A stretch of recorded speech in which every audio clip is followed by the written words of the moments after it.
Okay, so first off, this problem is taking a lot of liberties with chemistry and some of the assumptions that we're making in terms of like the number of moles. It's just ignoring the chemical reaction going on, but let's just kind of bear with it for an example problem. The temperature inside of a car cylinder can easily climb from 20 degrees Celsius to 20,000 in an instant.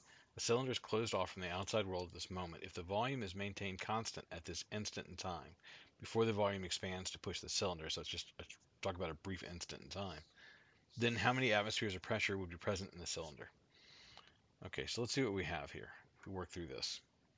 So here's going to be my strategy. I'm going to assume the number of moles remains constant. Again, we're kind of stretching the bounds of assumptions here. This is the instant before the volume changes, so it stays the same. And set the values that do not change equal to each other, then substitute for the values that do change. So here's what we mean. PV equals nRT. The values that don't change are going to be N and R, the number of moles, R, and the volume, that's going to be the same. So P over T is equal to NR over V. So P over T changes to NR over V. Those are the variables that don't change. So NR over V is the initial, NR over V is the equals NRV over final. In other words, P over T initial equals P over T final. Plug in my values, cross multiply, and I get that the final pressure in this case is going to be 775,000 pascals.